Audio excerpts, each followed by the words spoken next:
Jumpa lagi dalam renungan Bina Iman, saudara-saudara. Dan saat ini sebelum kita membaca dan merenungkan kebenaran firman Tuhan, kita mohon penyertaan Roh Kudus. Kita berdoa bersama-sama, saudara-saudara. Sungguh suatu anugerah ya Tuhan, ketika saat ini Tuhan memberikan kami kesempatan untuk menikmati kehidupan ini. Oleh sebab itu ya Tuhan, saat ini kami mau mendasarkan kehidupan kami melalui firman Tuhan. Karena kami yakin dan percaya melalui firman Tuhan inilah kami diingatkan, kami dipimpin, kami ditopang, dan kami tahu kemana kami melangkah ketika kami menjalani kehidupan ini. Oleh sebab itu ya Tuhan, saat ini berfirmanlah, kami siap untuk membaca, merenungkan, dan menghidupi firman-Mu ini. Dalam nama Yesus kami berdoa. Amin. Suatu hari saudara-saudara, di sebuah kampung diadakan lomba lari. Dan sang juara bertahan dari tahun ke tahun juga mengikuti lomba lari di tahun itu. Sama seperti kebiasaan di tahun-tahun lalu, ia berlatih, dia bangun pagi, dia berlari, kemudian dia istirahat cukup, dan sampailah ketika perlombaan. Dan ketika perlombaan itu mau diadakan, dia siap-siap dan dia memakai sepatu. Namun, dia tidak memperhatikan bahwa ada kerikil kecil yang masuk di dalam sepatunya. Nah, ketika dia pakai sepatu, dia mulai untuk lari awal, itu belum kerasa. Dia merasakan ketika, kok lama-lama ketika lari, kok ada yang mengganjal di sepatunya. Kemudian dibuat lari lagi tambah lama, kok lama-lama sakit. Kemudian dipaksakan, kok tambah sakit. Nah, barulah dia sadar, oh ini ada sesuatu di sepatu saya. Akhirnya apa yang terjadi? Dia harus berhenti, dia harus buka sepatu, dan betul ada kerikil yang ada dalam sepatunya. Dan hasilnya apa saudara-saudara? Ya, akhirnya di tahun itu dia nggak bisa juara karena dia harus berhenti. Nah saudara-saudara terkasih Tuhan Yesus, sesuatu yang sederhana yaitu kerikil bisa menggagalkan seseorang untuk juara. Dan hal itu menunjukkan hati-hati dengan sesuatu yang sederhana, sesuatu yang kecil. Kalau itu menjadikan sesuatu yang luar biasa dan memberkati, it's okay. Tetapi bisa saja ada sesuatu yang sederhana dan itu menjadi bibit untuk dosa yang lebih serius. Dan hal itu pernah terjadi saudara-saudara di dalam perjanjian lama. Tepatnya dalam kisah Kain dan Habel. Pada waktu itu Kain mempersembahkan yang namanya hasil ladang. Dan Habel saudaranya mempersembahkan yang namanya hasil ternak. Dua-duanya dipersembahkan kepada Tuhan, tetapi Tuhan memilih persembahan dari Habel. Disitulah Kain mulai iri. Dan ketika iri hati itulah Tuhan berkata kepada Kain. Kejadian 4 ayat yang ke-6. Firman Tuhan kepada Kain, mengapa hatimu panas dan mukamu muram?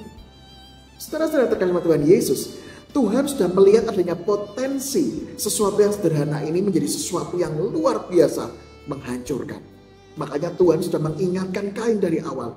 Kenapa toh kok hatimu panas dan mukamu muram? Dan gak cuma di situ saudara-saudara. Ayat yang ke-7 dikatakan, apakah mukamu tidak akan berseri jika engkau berbuat baik? Tapi jika engkau tidak berbuat baik, dosa sudah mengintip di depan pintu. Ia sangat menggoda engkau, tapi engkau harus berkuasa atasnya.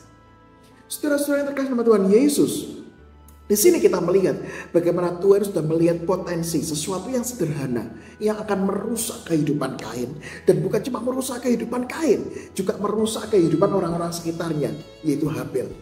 Dan memang betul saudara-saudara, kalau kita membaca cerita kelanjutannya, akhirnya Kain menjumpai Habel dan ada sebuah kesempatan akhirnya Kain menghabisi nyawa saudaranya. Saudara-saudara teman-teman Yesus, disinilah kita melihat berhati-hatilah dengan sesuatu yang sederhana dan itu berpotensi untuk membawa kita kepada dosa yang luar biasa. Bukan berarti saya membedakan dosa besar, dosa kecil.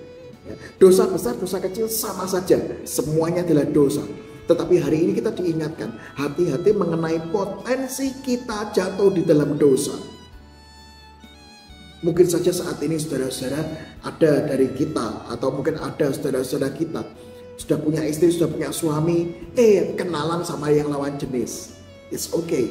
Tetapi ketika itu berlanjut kenalan, kemudian bertukar nomor kontak, nomor WA tukar-tukaran. It's okay lah kalau tukeran nomor WA untuk sesuatu yang memang pekerjaan atau profesional. Tetapi ketika itu dilanjutkan bukan untuk pekerjaan, tetapi untuk mulai hubungan yang lebih pribadi. Mengenai sesuatu yang sebetulnya harus diketahui kepada suami istri, tetapi lebih daripada itu. Dan akhirnya terjatuhlah pada perselingkuhan. Saudara-saudara perhatikan, dari sesuatu yang sederhana berkembang menjadi sesuatu yang mematikan. Atau misalnya ada seseorang udah mulai males ke gereja. Pertama sebulan sekali, lama-lama sebulan 2 kali, lama-lama sebulan sama sekali gak pernah ke gereja, lama-lama gak pernah ke gereja. Mulai dari sesuatu yang sederhana. Dan disinilah kita melihat saudara-saudara, hari ini berhati-hatilah dengan sesuatu yang sederhana dan yang berpotensi membuat kita jauh dari Tuhan. Maka dari itu, setiap hari kita butuh firman Tuhan. Setiap hari kita butuh komunikasi sama Tuhan. Untuk bisa memeriksa diri kita. Ayo, kalau ada sesuatu yang mulai melenceng dari firman Tuhan. Sama seperti kerikil kecil tadi. Mungkin awalnya tidak terasa. Tapi lama-lama bisa mematikan diri kita. Oleh sebab itu saudara-saudara yang terkasih sama Tuhan Yesus, hati-hatilah dengan yang sederhana. Karena yang sederhana itu bisa membawa kita kepada lebih dekat sama firman Tuhan. Atau sebaliknya, membawa kita makin menjauh dari firman Tuhan. Amin.